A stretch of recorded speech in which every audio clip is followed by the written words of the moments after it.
What's up, guys? We are back with another Dragon Ball Z SH Figuarts review, and we're taking a look at the latest P Bandai release, and one that, I know a lot of folks have truly just been dying to get a hold of, myself included. We are taking a look at second form Frieza, which is, far and away has always been my favorite form for Frieza. Something about this massive horn-headed version of him just really does it for me. So we've got him here in our standard style SH Figuarts Dragon Ball packaging.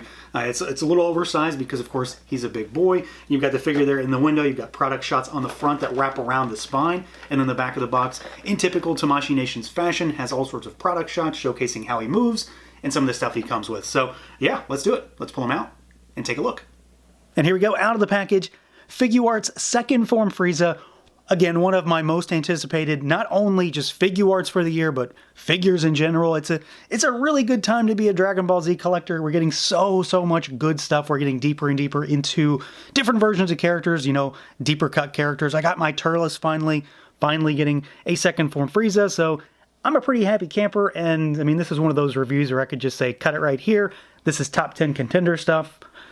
I'm going to ask that you don't, but this is a really good figure. So let's see what he can do, see how he moves around. He's very familiar. Like, there's a lot of stuff here that's like, yeah, it makes perfect sense for a Figuarts, but he also moves in ways that just seem to be a little bit better, and that's the only way I can really describe it. He's really smooth and just kind of flows. So we've got a head that can look up pretty decently.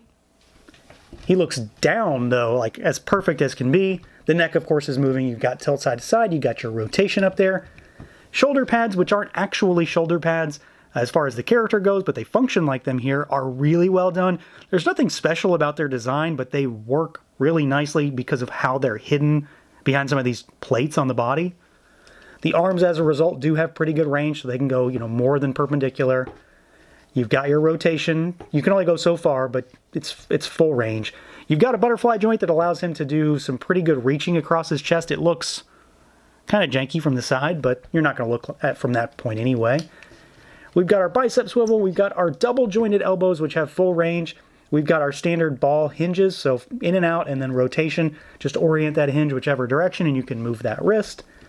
The torso has 2 points on it, so you've got the upper diaphragm, which does have pretty much some bobble in every direction. He goes backwards and forwards, tilt side to side. It's also got a little bit of a swivel, but he's sort of locked in because of this plate right here. You do have a full-on twist at the second section, the bottom section of the diaphragm. He also goes backwards, really nice, and he goes forwards pretty good, and it adds more to that tilt. Legs are probably the area that I'd say are the most restrictive. His legs only go out this far. It's okay, but it's certainly better on other figures. Kick forward, kick backward, like way more than you're going to need. Swivel up at the thigh. We've got our double jointed knees. And then you've got hinges. Hinge back is about as good as it's ever going to be. Hinge forward is okay, and then you've got a fairly decent rocker. It's all right. He does have some really big feet, though. And then, of course, we've got a tail on this guy. And you do have to put it together. You've got to attach one of the pieces, and it's segmented. So you've got a ball hinge, so in and out, and then you can swivel it any which way. So swivel the ball that way, you can move it that way, in and out, all around. And the same through and through on the other pieces. So you've got one here, and then you've also got one in the purple section at the rear.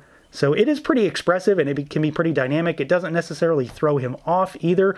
I do find that, of course, that it works really well as another way to balance him. He doesn't necessarily need it, but if you set it down on the surface with him, of course, he's just not going to go anywhere. He's going to be super rock solid. So I'm really happy with the way he turned out. I think he moves incredibly well. Again, the only areas where I think he's even close to restricted are going to be the hips at the thigh area, just because they only go out so far, but otherwise, really nice.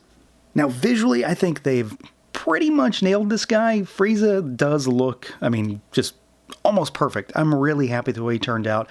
Colors are bright and vibrant and saturated where they need to be. Some are a little bit more dull than others, and that's fine. The purple in particular is super saturated. That looks really good. The pinks are very clean and consistent throughout, because on the flip side, while I think he looks terrific, pretty much everything you're seeing here is molded plastic. He does have some paint. It's the small things where he needs it, but overwhelmingly, Frieza is unpainted. I do wish that there was a little bit of shading on this guy. I feel like that could have been useful, specifically in the pink parts. But for the most part, I'm really not that upset about it. It's just one of those things. It's like, yeah, I mentioned it, I've noticed it, but at the end of the day, I'm not really going to care too much about it because I think he looked great.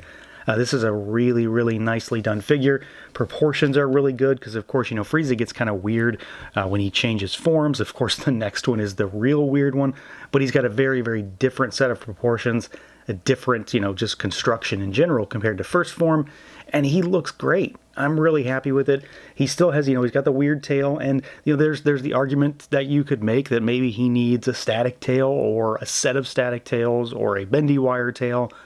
But I do still think this works pretty well. It does look kind of weird in some instances, depending on how you have it positioned, but you can mostly pose it out and it looks fine also. So, you know, probably not the biggest deal either. But this very much, for my money, just looks like Frieza jumped right out of the show. It looks tremendous. Again, I'm really hung up on the size because he is really big. He's very much in the cooler territory. Of course, it makes perfect sense. He's in the cooler territory when it comes to Figuarts.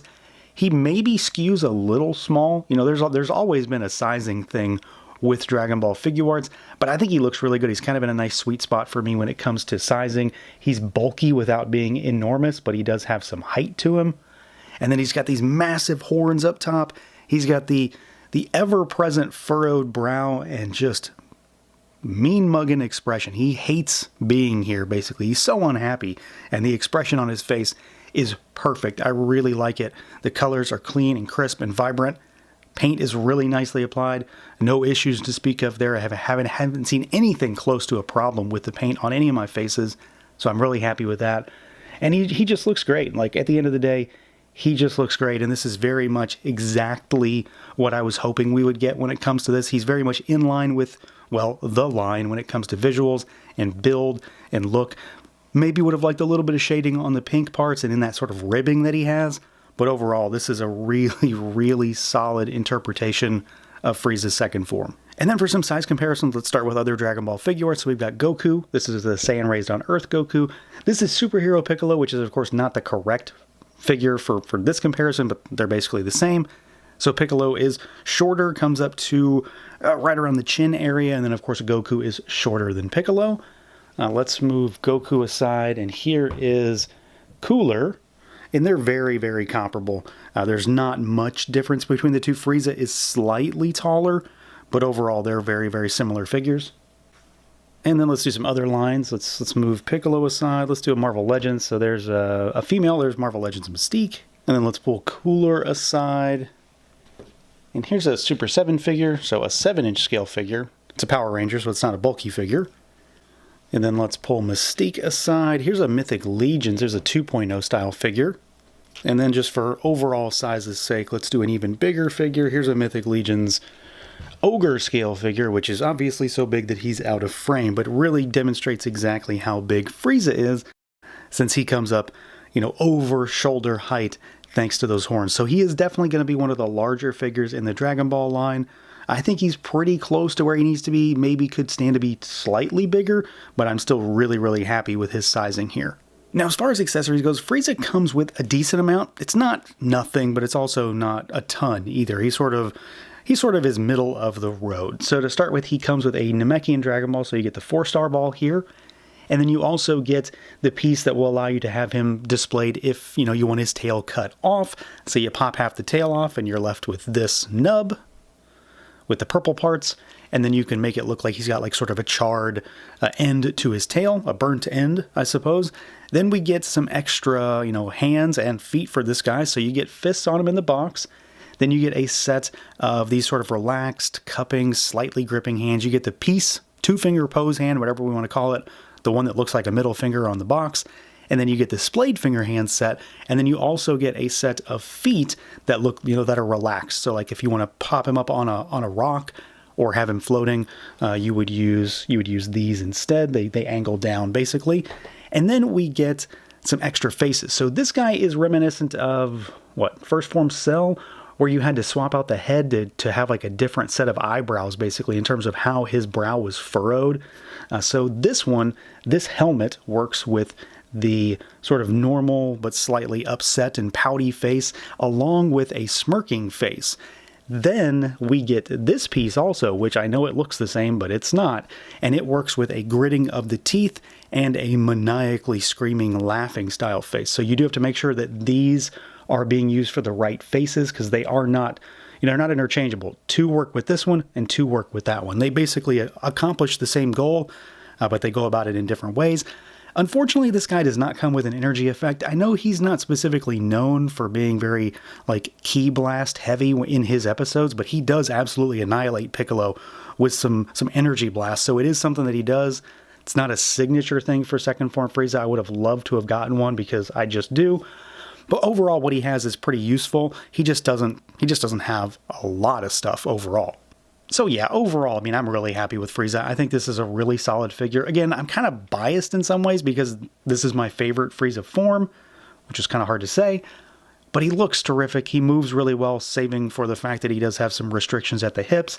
I do think he probably could have used some shading on those pink parts, but overall, I think he looks tremendous. Size is good. He feels really good. He's really smooth to pose and just move around. He doesn't have a lot of accessories, but I think what he has are pretty solid. A decent set of hands. You've got some really cool face plates. We get those feet, which maybe not the biggest thing for me, but I know they're useful for folks who want to do photography. And of course, it's always nice to get another Namekian Dragon Ball here. But really, it's just the idea that we have this figure finally and that they delivered on him so well. This is very much in line with what I hoped and wanted this figure to be. So that's going to do it for this look at the Bandai Tamashii Nations SH Figuarts Dragon Ball Z Second Form Frieza. Let me know what you guys think. Feel free to like, comment, subscribe, and share, and until next time.